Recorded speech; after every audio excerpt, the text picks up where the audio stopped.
हिमालय दिवस के मौके पर आज राजधानी दिल्ली समेत विभिन्न राज्यों में विशेषज्ञ हिमालय बचाने के लिए मंथन में जुटेंगे।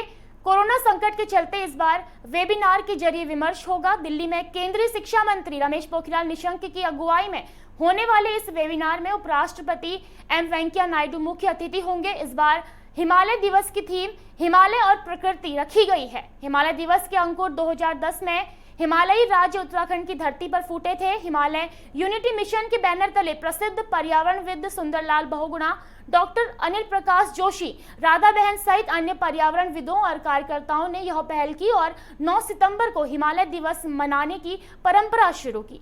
तब से प्रतिवर्ष यह सिलसिला निरंतर चला आ रहा है। इसके पीछे मकसद हिमालय के संरक्षण के प्रति हर स्तर पर जिम्मेदारी का भाव जागृत करना है। इस बार हिमालय दिवस का मुख्य आयोजन वेबिनार के जरिए दिल्ली में होगा। हिमालय यूनिटी मिशन से मिली जानकारी के अनुसार वेबिनार में उपराष्ट्रपति एम वेंकैया नायडू मुख्य अतिथि होंगे।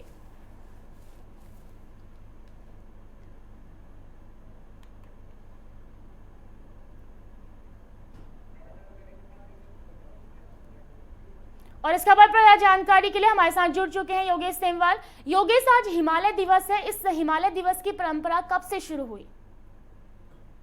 बिल्कुल, आपको बताना चाहते हैं कि हिमालय की जब बात करते हैं तो हिमालय जो है पूरी दुनिया को ऑक्सीजन देता है और उसी की परंपरा, क्योंकि जिस तरह से लगातार जो है हिमालय की जो चोटियां थी वहां पे जो बर्फ थी वो पिघलती जा रही थी, कई सारे जो है परेशानियां सामने खड़ी हो रही थी, जो भूस्खलन की समस्याएं थी वो बढ़ती जा रही थी। तो उसके बाद 2010 में जो है हिमालय दिवस मनाने का जो है वो निर्णय लिया गया और अब जो है हिमालय दिवस मनाया जाता है।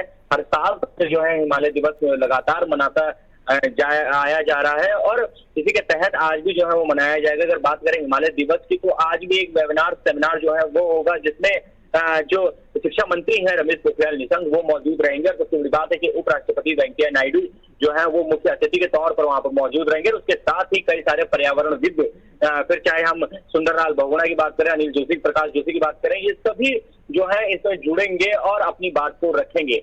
हिमालय जिस तरह से जब हम हिमालय को जब एक हिमालय को कुछ शब्दों में जो है वो नहीं रखा जा सकता है जितना बड़ा हिमालय है। योगेश, जैसे आज के कार्यक्रम की आप बात कर रहे हैं, हिमालय दिवस जो दिल्ली के साथ कई राज्यों में आज मनाया जाएगा और आज की जो थीम है वो है हिमालय और प्रकृति। इस थीम के बारे में थोड़ा हमें समझाइए।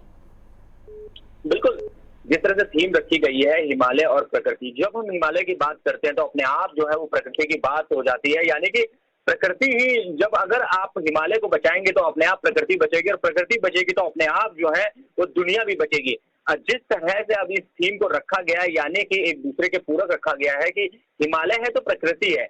अब जिस तरह से ये थीम है इसको आगे बढ़ाया जाएगा। अपनी अपनी बात को जो है इस पूरे के पूरे वेबिनार जो सेमिनार है इसमें लोग रखेंगे, अतिथि जो मुख्य अतिथि होंगे वो अपनी बात रखेंगे। इसको छोड़कर जितने भी वहां पर पर्यावरणविद होंगे वो अपनी बातों को रखेंगे कि किस तरह से अब हिमालय को बचाना है। क्योंकि कई सारी रिपोर्टें ऐसे भी सामने आ चुकी हैं कि हिमालय का जो ऊपर की चोटियां हैं उनकी बर्फ जो है वो लगातार जो है वो ऊपर जा रही है, यानी कि पिघल रही है।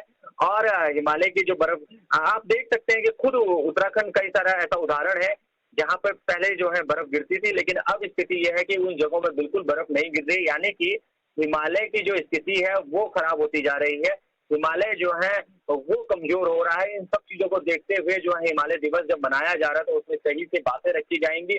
पर्यावरणविदों से जो है पूछा जाएगा कि आखिर किस तरह से जो है हिमालय को बचाया जा सकता है, क्योंकि अगर हिमालय बचेगा तो अपना आप ही भारत और दुनिया के लिए जो ऑक्सीजन देने वाला एक बहुत बड़ा जो हिमालय है वो बचेगा। जी, प्रकृति में अब कई बदलाव हमें देखने को मिलते हैं। ग्लोबल वार्मिंग के कारण कई ग्लेशियर भी पिघल रहे हैं। तो आज जिस तरीके से वहां पे कार्यक्रम हुआ तो दुनिया भर के जो साइंटिस्ट वहां पे मौजूद होंगे, तो इस पर भी चर्चा की जाएगी। आपका सवाल बिल्कुल वाजिब है, क्योंकि जिस तरह से लगातार जो है वातावरण बदल रहा है, स्थिति ये है कि अगर हम कुछ सालों को, कुछ दशकों पीछे जाएं तो आप देखेंगे कि जहां पर बर्फबारी होती थी, जहां पर अच्छी ठंड पड़ती थी, जहां पर पेड़ पौधे थे, वो बिल्कुल ही अब खत्म होते जा रहे हैं। उदाहरण बहुत सारे हैं, ऐसी चोटियां जहां पर बिल्कुल बर्फ जो है खत्म हो चुकी है। यानी कि परेशानी हमेशा खड़ी हो रही है। इसको देखते हुए अगर वैज्ञानिक तथ्य रखने बहुत जरूरी है, पर्यावरणविदों से पूछना बहुत जरूरी है और साथ ही हमेशा सवाल खड़े ये होते रहे हैं कि हिमालय में रहने वाले लोगों से भी जानकारी लेनी बहुत जरूरी है कि किस तरह से जो है हिमालय को बचाया जाए। क्योंकि पहले जब हम देखते थे कुछ साल पहले, तो हिमालय के लोग भी हिमालय को बचाने के लिए आगे आते थे। वो जानते हैं कि हिमालय में किस तरह से जो है उन्हें खेती करनी है, किस तरह से उन्हें जो है यहाँ पर जो जानवर उन्हें पालना है, खुद किस तरह से उन्हें यहाँ पर रहना है, ये सारी चीजें जो है पहले देखने के लिए मिलती थी। लेकिन अब क्योंकि जिस तरह से लोगों का रहन सहन बदल रहा है, लोग शहरों की तरफ भाग रहे हैं और शहरों में जो है बड़े बड़े जो है इमारतें बन रही हैं, कंक्रीट की दीवारें बन रही है, इसकी वजह से भी हिमालय को बहुत नुकसान हो रहा है। जी योगेश, अगर हम हिमालय की बात करते हैं तो चाइना देश और भारत देश के बीच में हिमालय का ज़्यादा हिस्सा पड़ता है, लेकिन अगर चाइना की बात करें तो चाइना कई निर्माण कर रहा है, रोड बना रहा है, जिसके कारण हिमालय को काफ़ी वो नुकसान पहुंचा रहा है। तो आज क्या इस विषय पर भी वहाँ पे चर्चा की जा सकती है?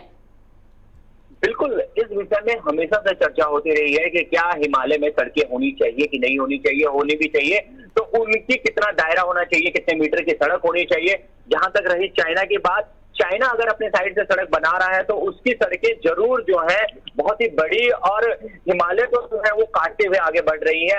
वैसे भी चाइना को देखा गया है कि उसे हिमालय से तो कभी कोई प्यार नहीं रहा, लेकिन जब हम भारत की बात करते हैं तो भारत के लिए हिमालय, क्योंकि चाइना और हिमालय जो है वो चाइना और इंडिया के बीच में एक बहुत बड़ी दीवार के रूप में भी खड़ा है।